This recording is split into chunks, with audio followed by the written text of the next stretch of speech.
আজাদি ভারতীয় আগ্রাসন ভারতীয় আগ্রাসন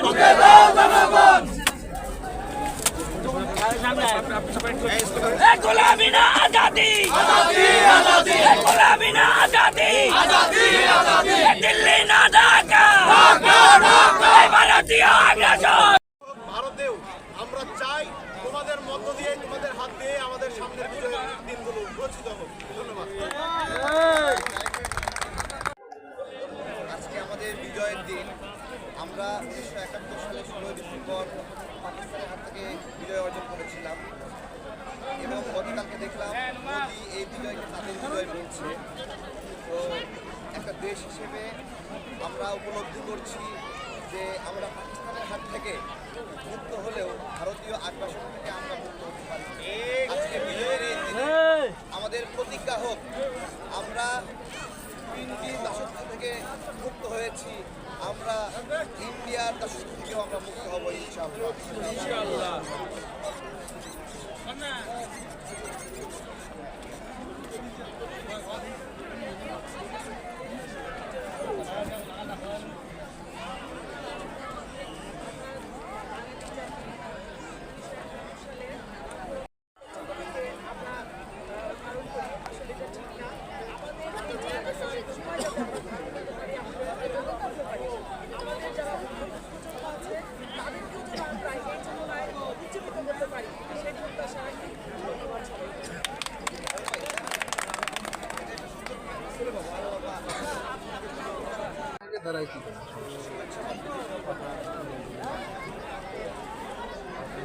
সকলকে বিজয়ের শুভেচ্ছা। 2024 সালের আজকে 16 ডিসেম্বর এই বিজয় দিবসে আমরা দেশবাসীকে শুভেচ্ছা জানাই। একই সাথে বলতে চাই 1971 সালে আমরা পাকিস্তানের হাত থেকে বাংলাদেশের পাকিস্তানের হাত থেকে মুক্ত হলেও আমরা ভারতের হাত থেকে এখনো মুক্ত হতে পারি। আজকে ভারতের প্রধানমন্ত্রী নরেন্দ্র মোদী ফেসবুকে সোশ্যাল মিডিয়ায় বক্তব্য দিয়েছেন, সেখানে তিনি আজকের এই দিনকে ভারতের বিজয় বলে তিনি ঘোষণা দিয়েছেন। এটার আমরা তীব্র নিন্দা এবং প্রতিবাদ জানাই। তার এই বক্তব্যের মাধ্যমে এটা পরিষ্কার আমরা যেটি এই 54 বছরে বলে আসছি যে বাংলাদেশকে ভারত মনে প্রাণে একটি স্বাধীন সার্বভৌম দেশ হিসেবে বিশ্বাস করে না, ধারণ করে না, সেটা মানতেও পারে না। তার বাস্তব প্রমাণ কিন্তু নরেন্দ্র মোদী আজকে দেখে দিয়েছেন। এরপরে আমাদের জন্য এটা একটা আশার বাণী যে ভারতের নরেন্দ্র মোদীর মাধ্যমে আজকে অন্তত এটা পরিষ্কার যে ভারত বাংলাদেশকে একটি স্বাধীন দেশ হিসাবে চিন্তা করে না, বিশ্বাস করে না। এখন বাংলাদেশের মধ্যে কেউ যদি ভারতের প্রতি প্রেম দেখায়, উদারতা দেখায়, দরদ দেখায়, তাহলে তাদের বিরুদ্ধেও আমাদের রুখে দাঁড়াতে হবে। বাংলাদেশে আর কোনো ভারতীয় আগ্রাসন, কোনো দাবিদারি আর আমরা দেখতে চাই না, চলতেও দেবো না ইনশাআল্লাহ। এই বাংলাদেশ চলবে বাংলাদেশের জনগণের কথা অনুযায়ী, বাংলাদেশের জনগণের সিদ্ধান্ত অনুযায়ী। এখানে কোনো ভিনদেশি কিংবা কোনো ভারতীয় দাবিদারি আগ্রাসন আর চলবে না ইনশাআল্লাহ। তো সেই জায়গা থেকে আজকে তরুণরা ঐক্যবদ্ধ হয়েছে, দেশের জনগণ ঐক্যবদ্ধ হয়েছে। আজকে আমাদের এই ঐক্যবদ্ধ শক্তি এই বাংলাদেশকে নতুন করে এগিয়ে নিয়ে যাবে। সবাই ভালো থাকবেন। আমরা একটি নতুন বাংলাদেশ নতুন করে বিজয় করতে আজকে বিজয় দিবসের শুভেচ্ছা জানাচ্ছি আপনাদের সবাইকে। আমরা অনেক দিন যাবৎ একটা সমস্যা নিয়ে আছি, সেটা হচ্ছে বর্তমান ভারতের সরকার, যেটা মোদি নামে এক ভদ্রলোক এখন লিড করছে, তার কোনো বক্তব্যে বাংলাদেশের জনগণের প্রতি কোনো সংবেদনশীলতা দেখা যায়। তিনি যখন আজকের দিনকে বাংলাদেশে ভারতের বিজয় বলে কথা বলেন, তখন তিনি ভুলে যান এদেশের 30 লক্ষ শহীদের কথা, 2 লক্ষ মা বোনের আত্মদানের কথা।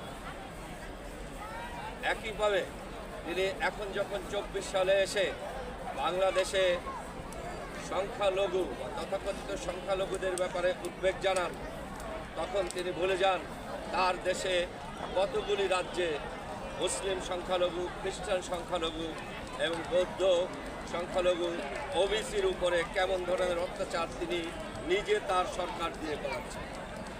এরকম এক পেশে একটা নীতি ভারত থেকে যদি চলতেই থাকে, আমি ভারতের জনগণের উদ্দেশ্যে বলতে চাই যে আপনারা যদি আমাদের মর্যাদা না করেন, আপনারা যদি আমাদের প্রতি সম্মান না দেখান, তাহলে আমরা আহত হই। ভারতের জনগণ 1971 সালে যেভাবে আমাদের সহযোগিতা করেছিল সেটার জন্য আমি তাদেরকে আজ এখানে দাঁড়িয়ে আবার ধন্যবাদ জানাচ্ছি। একই সাথে ভারতের জনগণকে মনে করিয়ে দিচ্ছি, আপনারা যদি হিন্দুত্ববাদী এই মোদী সরকারের ব্যাপারে আপনাদের ভিতরে কোনো ব্যবস্থা গ্রহণ না করেন এবং এই মোদী সরকার অনবরতই আমাদেরকে উপেক্ষা করতে থাকেন, অবজ্ঞা করতে থাকেন এবং বাংলাদেশে একটা সংখ্যাগুরু সংখ্যালঘু ব্যাপার দাঁড় করিয়ে এটাকে উচ্ছৃঙ্খল করতে চান এই এলাকাকে, তাহলে সেটার প্রতিবাদ আমাদের করতে হবে। প্রয়োজনে তাকে থামাতে আমাদের শক্তিও প্রয়োগ করতে হলে আমরা পিছু হব না। ভারতের জনগণের প্রতি আহ্বান জানাচ্ছি, আপনারা আমাদের কষ্টগুলো বোঝেন, আপনারা আমাদের দুঃখগুলি বোঝেন। ভারত যেভাবে আমাদের এই দেশটাকে একটা বিশৃঙ্খলার মধ্যে নিয়ে যেতে চাচ্ছে, আপনাদের সরকারকে এই এলাকার এবং আপনাদের পশ্চিমবঙ্গ, আসাম, ত্রিপুরা, মণিপুর ইত্যাদি এলাকায় একটা উচ্ছৃঙ্খলতা ছড়িয়ে না পড়ে সেজন্য আপনাদেরকে কাজ করতে হবে এবং সেই কাজ হচ্ছে উভয় দেশের জনগণের মধ্যে একটা মেলবন্ধন সৃষ্টি করা, একটা আত্মীয়তার সম্পর্ক সৃষ্টি করা, যেটা ঐতিহাসিকভাবে আমাদের সাথে রয়েছে অনেক দিন থেকে। আমরা শুধু একটা মোদি পর্দার মধ্যে দুইজন দুই পাশে পড়ে গেছি। আসুন আমরা এই মোদি পর্দা হটাই এবং পশ্চিমবাংলা, ত্রিপুরা, আসাম, মণিপুর ইত্যাদি এলাকার সকল জনগণ আমাদের ধর্মীয় বিভেদ ভুলে একসাথে আগের দিনে যেভাবে থাকতাম আমরা সেভাবে থাকার চেষ্টা করি। আমরা একে অপরের প্রতি সহানুভূতিশীল হই, আমরা একে অপরকে সম্মান করি। আজকে বাংলাদেশের জনগণকে আমি বলবো, বাংলাদেশ এখন থেকে একটা নতুন বাংলাদেশ। 2024 সালের এই বাংলাদেশ পৃথিবীর কোনো শক্তির কাছে মাথা নোয়াবে না। 2024 সালের এই বাংলাদেশ আত্মসম্মান বোধে উজ্জীবিত হবে। 2024 সালের এই বাংলাদেশ তাদের দেশের জন্য সকল সিদ্ধান্ত তারা নিবে, বাইরের কোনো শক্তিকে এখানে কোনোভাবেই নাক গলাতে দেওয়া হবে না। ইনশাল্লাহ বাংলাদেশ একটা উজ্জীবিত জাতি হবে, ইনশাল্লাহ বাংলাদেশ একটা কামিয়াব রাষ্ট্র হবে এবং ইনশাল্লাহ আমরা আমাদের সকল প্রতিবেশীদের সাথে সুসম্পর্ক বজায় রেখে আমরা অগ্রগামী হব। ধন্যবাদ।